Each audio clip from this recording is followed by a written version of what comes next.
Yeah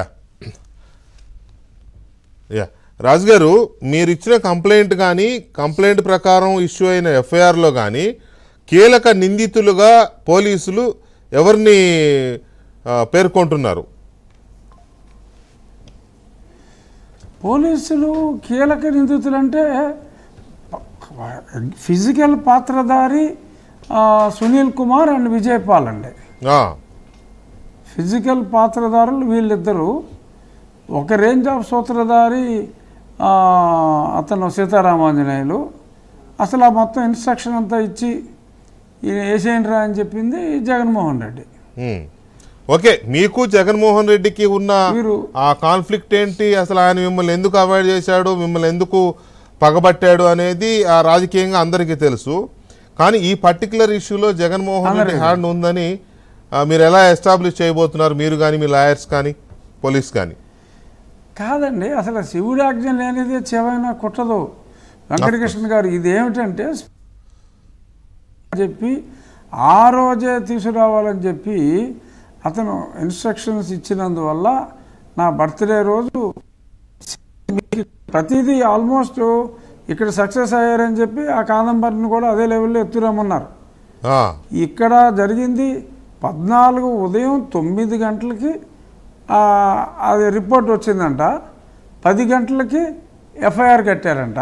but దానికి ముందే వీళ్ళేమో అధికారులేమో బయలుదేరి ఆల్మోస్ట్ అసలు రిపోర్ట్ వీళ్ళ దగ్గరికి రాకముందే జనం బయలుదేరిపోయారు.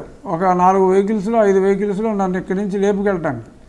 సేమ్ అక్కడ ఏ తప్పులు చేశారో అవే తప్పులు చేశారండి. అసలు ఎఫ్ఐఆర్ అవ్వకుండానే వాళ్ళు బయలుదేరిపోయారు. నేను అరెస్ట్ అయ్యానని కన్ఫర్మ్ చేసుకున్న తర్వాత వీళ్ళు లోవర్ కోర్టులో ఇవ్వాలి కదా, మ్యాజిస్ట్రేట్కి ఎఫ్ఐఆర్ కాపీ ఇవ్వాలండి.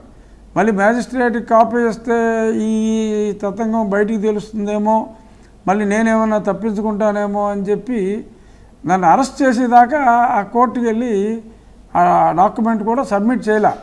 ఇలాగ తప్పు మీద తప్పు చేసుకుంటూ పోయారు.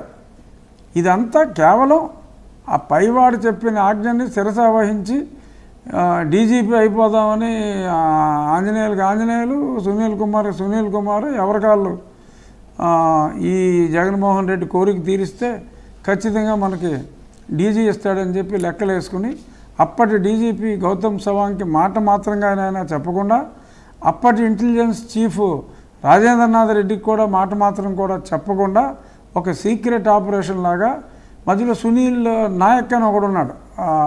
అతను మళ్ళీ వెనక్కి వెళ్ళిపోయాడు. ఆ బీహార్ నుంచి వచ్చాడు ఒక ఆఫీసులో, డిఐజీ ర్యాంక్ అతను వెళ్ళిపోయాడు. ఆ సునీలు సరే అతను వెళ్ళిపోయాడు కదా అని ఇంక నేను అప్పటికే ఇక్కడ మళ్ళీ కంటిన్యూషన్ ఇంత మారంటకాండ చేశాను కదా ఇవ్వబోతాడు అనుకుంటే మరి జగన్మోహన్ రెడ్డి తర్వాత అతనికి ఎక్స్టెన్షన్ కోసం అప్పటికి 7 ఏళ్ళు అయిపోయింది, ఇంకా ట్రై చేయండి అన్నా కూడా ఇంకా వీళ్ళు కుదరలా. దాంతో అతను కూడా కినుకు వహించి వెళ్ళిపోయాడు. అతను కూడా చాలామంది చెప్పాడు, నేను ఇంత చేశాను, రాజుగారిని చంపి లెవెల్కి తీసుకురమ్మంటే తీసుకొచ్చా, అయినా సరే నాకు కృతజ్ఞత చూపలేదని పాపం ఫీల్ అవుతూ పోయాడు అతను. అతని ఫ్యామిలీ మెంబర్స్ చెప్పారు మనకు ఆ ఇష్యూ కూడా. సో కీపింగ్ హిమ్ అసైడ్, ఇక్కడ మెయిన్ మీరు అడిగిన ప్రశ్నకి సునీల్